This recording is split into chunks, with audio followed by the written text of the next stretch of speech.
it's very important some boreholes chibe drilled for people to get drinking water. This is 2026.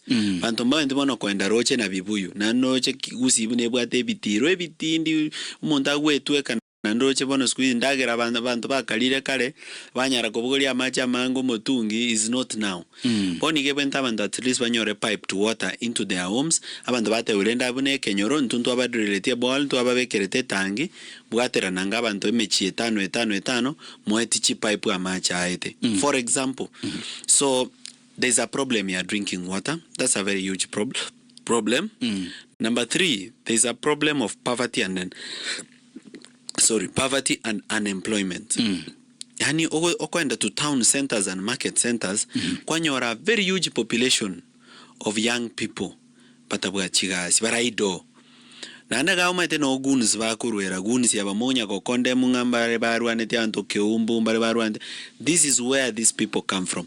Oroche bachire umuntu wakanerwe fees ochire secondary ochire university obekerwe gutwa twabangire sabali twens korugusi twachire university karuse like ipia twamobekera maugo mano graduate ago geta bwate degree mwaka wa kwanza ana kazi mwaka wa pili ana kazi mwaka wa tatu nyeno mwese ko bekirwenda noyo mobekirenda tari ready komenyanera sinjene tabwate gasi no onye no momura osoira samaru ase betting. So we have an idleness problem where young people are very idle.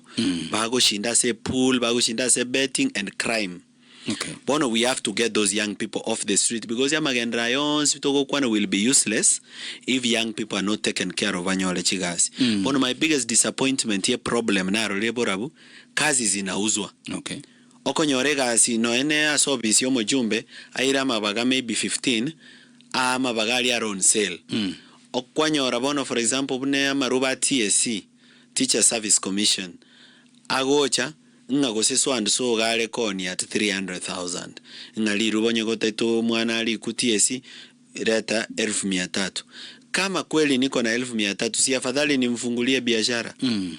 Mbona nichukue 1300 kuanza kuhongana. But you know these parents, some of them are desperate. But ite kurusio mwana oyoka. So sometimes bako ni paka malemo trying kuruli ya akiria 400,000 mwana alikuwa sigari. So that's another big problem I see there.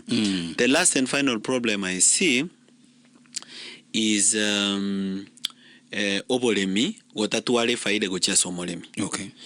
Uko na shamba unalima lakini ukulima umekuwa ukilima for the last 10 years hujawahi kuona faida yake ama faida yake ni kidogo sana. Yani yako konye tu kwa ragera obolemi bwa obo konye tu kwa nyore ndagera yoko ragera. You've not developed, you've not grown. Oenda to other countries like Germany, no nyan Kenya. In fact, let's not talk about Europe. Githunguri boikoyo gaiga Kiambu County, the richest people are farmers. Abalemi baraba tenengo kubwa wakili, abalemi baraba tenengo kubwa engineers in Githunguri here. Cooperative society ya Githunguri ya mabere generates 6 billion per year. 6 billion. Abuna abalemi ba Githunguri cooperative society ya mabere yoka. So I think more needs to be done to eradicate some of these problems. All right.